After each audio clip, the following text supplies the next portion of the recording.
Ok, l'an passé, nous avions parlé des 20 acteurs, enfin on a sélectionné 20 acteurs qui avaient donc eu l'opportunité de incarner plusieurs rôles dans le même film. C'était un sujet passionnant, et là sans plus tarder,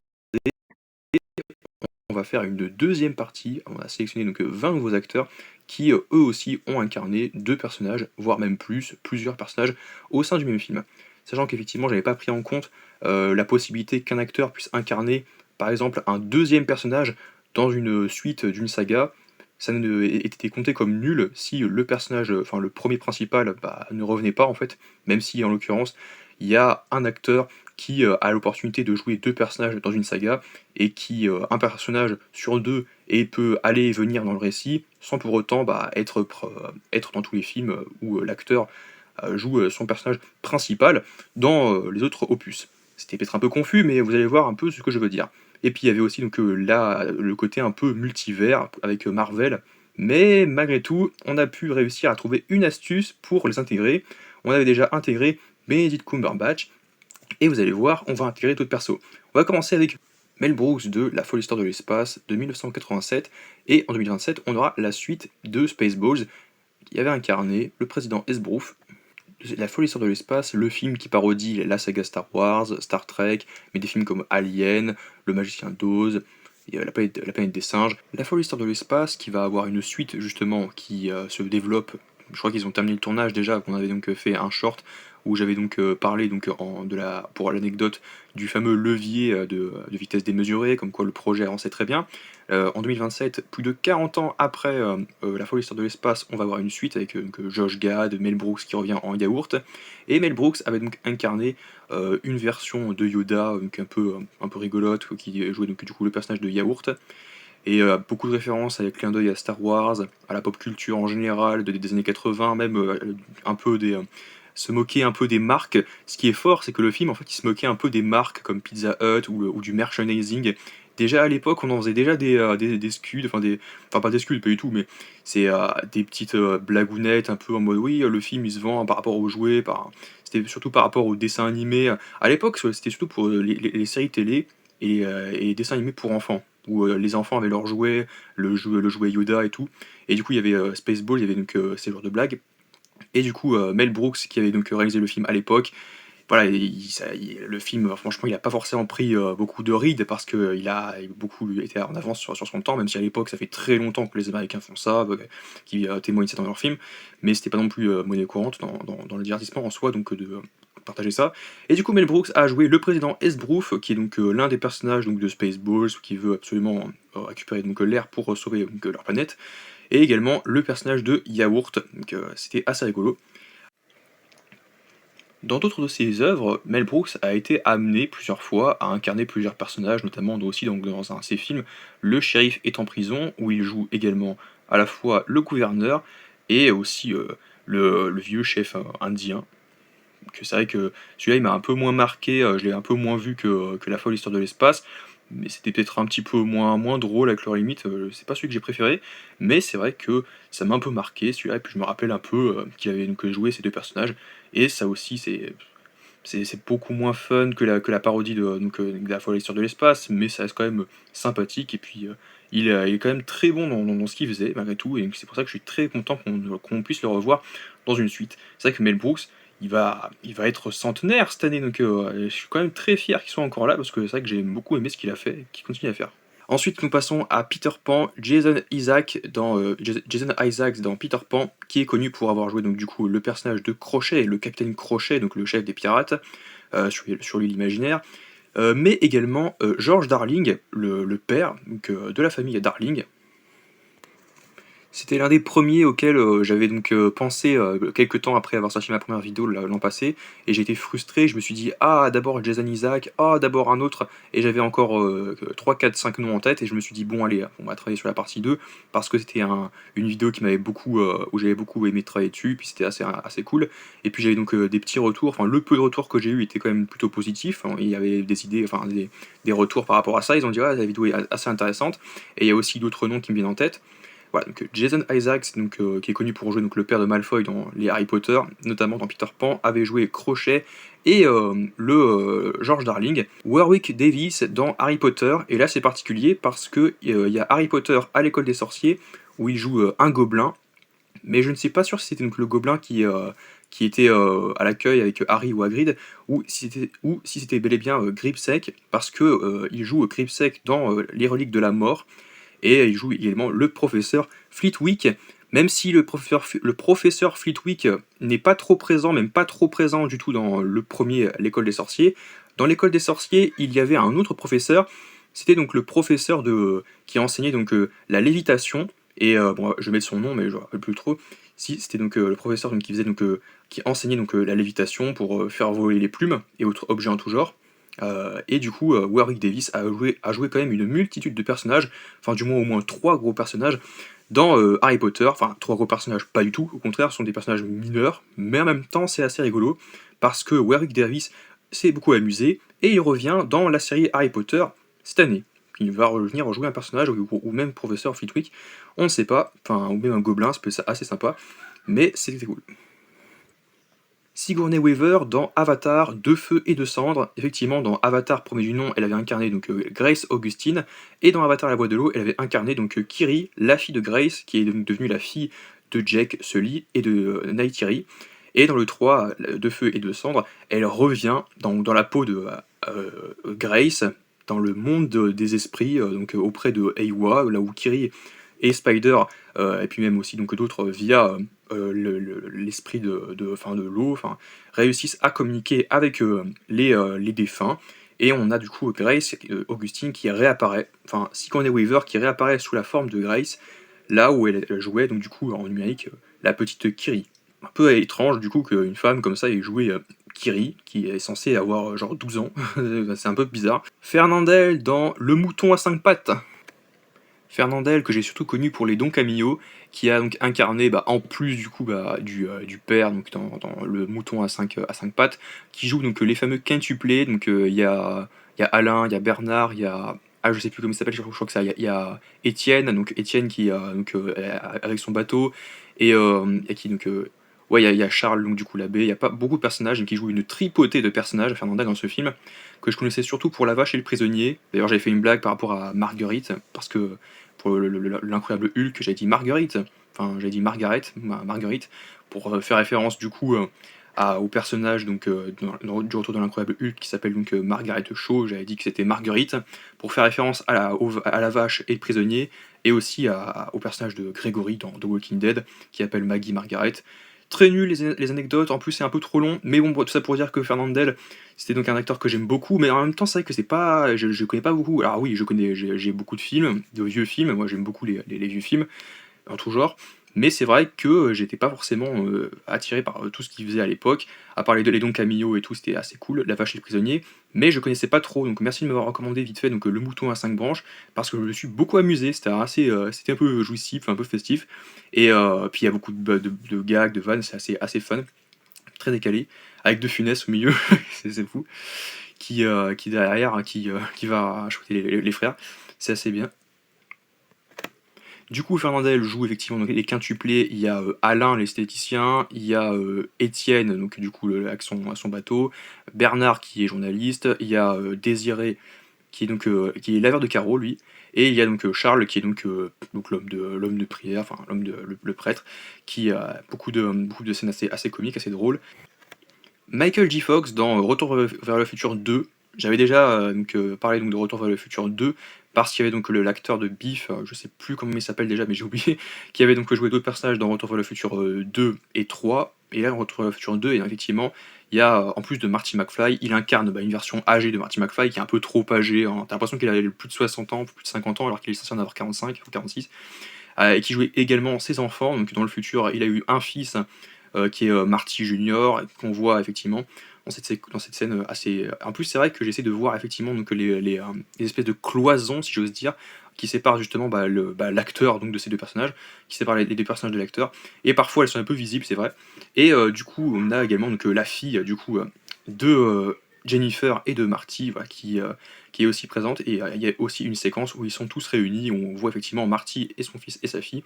Et c'est assez bluffant, et c'est assez bien parce qu'on la reconnaît, on ne reconnaît pas du tout Michael J. Fox quand il joue sa fille. Michael B. Jordan dans Signers de Ryan Coogler, le film de vampire, ou enfin le film où il est un peu violent, enfin un peu d'horreur, qui est assez cru aussi, ce film, où il joue donc du coup les deux frères, donc Elijah alias Smoke et Elias alias Stack. Ben Stiller dans La Nuit au musée 3, c'est vrai que ça j'avais jamais remarqué, et pourtant j'avais pas revu le film depuis très longtemps, donc ça je sais que symboliquement pour que j'avais donc j'étais dans une petite phase de recherche, parce que quand j'avais atteint les 12 ou 13 acteurs, je me suis dit bon allez tant pis, on va quand même regarder quels sont les autres acteurs que les gens ont trouvés sur des sites, voilà, ou quelles sont les références, pour savoir s'il y a des acteurs que je n'ai pas encore retrouvés.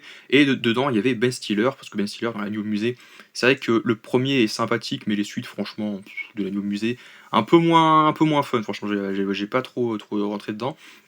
Mais c'est vrai que Ben Stiller, en plus de jouer donc Larry Daley, donc le veilleur de nuit, le gardien de nuit du musée, il joue également un homme de Néandertal, parce qu'il y a les hommes de Néandertal qui sont très connus, enfin qui reviennent, en plus de Dexter le singe, il y a pas, et puis il y a beaucoup de, et Theodore Roosevelt, le président américain, il y a surtout donc les hommes de Néandertal qui réapparaissent fréquemment dans La Nuit au musée, les suites, et Ben Stiller dans la suite joue, joue dans un des hommes de Néandertal. Et c'est vrai que Ben Stiller, je l'avais en tête, mais j'arrivais pas trop à me rappeler, parce que c'est vrai que dans Mon beau-père et moi, il joue typiquement un autre personnage, mais c'est qu'uniquement en photo. Alors vous allez me dire, oui, mais j'ai pris Tom Hanks, cela dit, j'ai quand même pris Tom Hanks, alors que c'est juste une photo. C'est un peu. Donc Tom Hanks, techniquement, ne compte pas dans ma partie. Mais Ben Stiller, c'est vrai que bizarrement, je le voyais plus dans plus de films que ça. Alors peut-être que je les ai pas forcément tous vus, ou de comédies où il est amené à incarner plusieurs personnages. Bref, c'était pas forcément l'exemple typique que j'aurais pu retenir, mais Leonardo DiCaprio dans L'homme au masque de fer, qui joue donc le personnage donc, de Philippe, ainsi que le roi Louis XIV, le roi Soleil. Je me rappelais plus trop du film, c'est vrai que j'avais vu partiellement, mais c'est un nom qui est tombé dedans, puis je me rappelais que j'avais vu, donc il faut absolument que je le revoie lui aussi, parce que je me rappelle plus trop de ce que j'ai pensé du film. Je me rappelle L'homme au masque de fer, c'est vrai que c'était un film, j'étais persuadé de l'avoir vu, mais comme ça, il y a pas grand chose qui m'est tant marqué avec Leonardo DiCaprio. Alors je savais que Leonardo DiCaprio jouait dans jouait donc justement le roi Louis XIV, donc enfin du moins jouait dedans, mais je ne savais plus qui jouait deux personnages, et donc c'était l'un des derniers noms que j'ai dû chercher pour faire symboliquement, allez, il me faut 20 acteurs, il me faut encore 5 acteurs de plus, qu'est-ce que vous avez trouvé? Je triche un petit peu, mais c'est vrai que c'est un film qu'il faudrait que je revoie, parce que c'est vrai que je suis un peu, je me rappelle, c'est même pas que je suis mitigé, c'est juste que je me rappelle plus. Je me rappelle plus trop d'avoir vu en entier, je me rappelle juste de quelques extraits, comme ça. Elle Fanning dans Predator Badlands, donc le dernier opus de la saga Predator, qui était vraiment pas épouvantable, mais que j'ai quand même trouvé très mauvais, parce que j'étais quand même très déçu, j'avais quand même un petit peu quelques attentes, parce que j'étais très fan de Predator. Elle Fanning, qu'on connaît pour les films Maléfiques, qui a incarné les deux sœurs de la Weyland-Yutani, donc Tia et Tessa, donc Tia qui était donc l'une des protagonistes, qui était donc la coéquipière de Deke, le Yulja, le Predator, qui joue également donc, la sœur un peu méchante, ou c'est pas trop très fin, mais elle est vraiment la méchante pour la méchante. Donc Tessa de la Weyland-Yutani, qui doit se racheter, qui du coup est prête à tout pour coloniser un peu tout. C'est vrai que c'est le film, franchement, il n'y a rien de très marquant, il n'y a rien de très intéressant, hein, dans le bon sens, quoi. Donc du coup, Elle Fanning qui a incarné Tia et Tessa, donc ça compte un peu aussi, donc les frères, les sœurs. Ryan Reynolds dans Deadpool 2. C'est vrai que j'avais fait une remarque que typiquement, pourquoi tu prends pas. Enfin, personne m'a fait la remarque, mais c'est moi-même que j'avais anticipé le coup en disant que je ne tenais pas en compte les personnages Marvel, donc Benedict Cumberbatch ou Deadpool, donc Ryan Reynolds. Je ne compte pas les espèces de variants ou les alter ego, parce que techniquement, ce sont des personnages différents, mais ce sont entre guillemets ce sont des alter ego, donc des versions alternatives du même personnage, et du coup c'est pas un autre personnage à part entière, même si ils n'ont pas forcément non plus la même personnalité de bout en bout, ça reste quand même un autre modèle du même personnage. Et pourtant, Benedict Cumberbatch est revenu parce qu'il y a eu Dormammu dans Doctor Strange, et aussi il y a le Fléau dans Deadpool 2, il ne faut pas oublier qu'il y a également le Fléau, qui est incarné en motion capture par Ryan Reynolds, donc c'est vrai que ça a dû être un peu galère pour lui de porter, donc je sais pas ce qu'il a porté pour voilà, donc il a pas dû porter non plus grand chose, parce que voilà, c'était en full CGI. mais ça se voyait pas trop et c'était quand même très cool que Reynolds ait joué également le Fléau en plus de Deadpool, Wade Wilson, dans Deadpool 2. Donc symboliquement, c'est deux personnages Marvel qui ont eu donc des films à eux basés sur le multivers où il y avait donc des versions, donc des variants. On n'aurait pas pu les compter, mais par chance, dans leurs films à eux, respectifs, leurs films solo, il y avait donc une version antagoniste qui n'était pas du tout liée avec Strange ou Deadpool. Donc c'était assez intéressant, mais on s'en fout, c'est juste pour expliquer que j'ai pu quand même sauver ces acteurs pour les incorporer dans la vidéo, dans ces vidéos. On avait parlé de Eddie Murphy, donc c'est vrai que j'avais pas parlé du professeur Folding, mais j'avais parlé donc du premier Un Prince à New York, mais non, la suite de Un Prince à New York, que je n'ai pas vu, j'ai jamais vu, parce que je crois que c'est sorti peut-être il y a quelques années, donc avant le Covid, après le Covid, je sais plus. Mais il y avait donc également, dans le premier film, Arsenio Hall, dans Un Prince à New York, qui avait donc, en plus de jouer le personnage de Semi, donc Semi, donc c'est celui qui je sais pas comment dire, mais qui est après, qui est auprès d'Hakim, voilà, qui joue également donc beaucoup d'autres personnages. C'est vrai que lui c'était un peu plus difficile à cerner, à trouver, effectivement, j'avais complètement oublié ça, qui joue le personnage de Maurice, du coup dans le salon de coiffure de Clarence, il me semble. Je crois que c'est Clarence, ouais, Issa. Un transsexuel aussi, donc lors le Steve Dating, je crois, avec un moment il y a un transsexuel, et le révérend Brown. C'est vrai que ce personnage-là, je l'avais un peu oublié, et ce personnage était un peu gag, prétexte à gag, qui j'ai complètement un peu zappé. C'était pas spécialement les personnages les plus fous, mais après, c'est quand même très drôle, c'est un film très drôle. Jack Nicholson dans Mars Attacks, qui joue donc le président des États-Unis d'Amérique, et Heartland, donc ce personnage-là, c'est vrai que je l'avais en tête, enfin non, je ne l'avais pas en tête, mais je connaissais un peu, parce que Mars Attacks, c'était pas spécialement le film qui m'a le plus marqué, j'ai pas spécialement envie de le revoir pour ça, donc c'est vrai que c'est pas forcément le plus marquant. Ensuite, nous allons venir à Frank Morgan. Alors, pas le saxophoniste, parce qu'il y a un saxophoniste. Après, je m'intéresse pas spécialement au jazz, c'est pas ce que j'écoute le plus, moi, mais je suis plus musique pop. Mais il y a un saxophoniste qui s'appelle Frank Morgan, qui, pareil, a eu une histoire compliquée. Donc, du coup, Frank Morgan, donc, du coup, le saxophoniste. Mais on va pas parler de lui, on va parler de l'acteur qui a joué, donc, du coup, le magicien d'Oz dans Le Magicien d'Oz, ainsi que le professeur Marvel, du coup je crois que c'est un des professeurs donc, du coup du titre Dorothée, et des personnages annexes tout au long de l'histoire. Et transition de tout trouver, il y a également donc, la fameuse Margaret Hamilton, pareil dans Le Magicien d'Oz, le film de 39, qui a incarné Miss Gulch, qui joue également donc, la sorcière, enfin les sorcières donc, du pays de l'Est, et la sorcière de l'Ouest. La première la sorcière se fait exploser la tronche par la fameuse maison donc, de Dorothée. Et c'est vrai que c'est donc un film que j'ai pas vu depuis très longtemps, donc forcément bah, j'ai un peu aussi. Ils font partie donc les deux de l'espèce de petite triche, hein. Voilà, donc le côté un peu triche avec Ben Stiller, de les avoir récupérés là-dedans.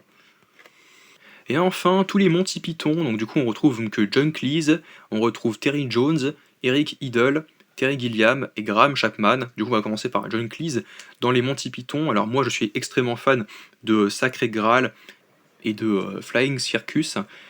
Puis aussi donc de Monty Python, le film sur le sens de la vie, qui est un. Après, je sais pas, je crois que je préfère le sens de la vie, mais il y a quand même Flying Circus où il y a quand même beaucoup de gags, c'est quand même assez drôle, franchement. Du coup, bah, c'est assez particulier parce qu'ils incarnent énormément de personnages, donc à chaque séquence. Du coup, bah, je voulais mettre comme ça et tout. Donc il y a John Cleese, qui lui, dans le sens de la vie, incarne énormément de personnages aussi. Ça peut être le professeur donc d'éducation sexuelle, ça peut être donc un vétéran, ça peut être ils incarnent beaucoup trop de personnages. Il y a également aussi donc Terry Jones, hein, John Cleese, il joue même la mort, il me semble, si je dis pas de bêtises, donc le moissonneur. Il joue donc un professeur. Il y a plein de rôles. Terry Gilliam, lui, il joue plein de personnages. Il joue aussi un poisson. Il joue, euh, il joue des personnages un peu partout, hein, par-ci par-là. Graham Chapman, c'est celui que je préfère, donc c'était celui qui était très drôle aussi, qui joue celui qui reçoit la mort à la fin aussi, avant qu'il parte, l'obstétricien au début, la scène où il récupère le foie, c'est excellent ça aussi, c'est très drôle, franchement c'est un humour assez noir. Graham Chapman il joue aussi donc Weimer, donc le Weimer. Pas beaucoup de personnages. Je pourrais continuer comme ça encore longtemps, mais parce qu'il y en a beaucoup aussi, ils sont assez variés. Et c'est un peu le foutoir, hein, c'est un peu le gros foutoir, ces films, mais en même temps c'est kiffant. Et ouais, après je garantis absolument pas que je puisse mettre afficher tous les personnages, je vais afficher tous les acteurs symboliquement, mais après tous les personnages, ça va être un peu compliqué. N'hésitez pas à me dire globalement si, je sais pas ce que vous en pensez de cette vidéo, c'est juste, moi-même qui fait un retour sur, ce sujet un peu passionnant quand même. Mais après, ouais, je sais pas trop quoi dire, n'hésitez pas à aimer, partager, commenter, à vous abonner.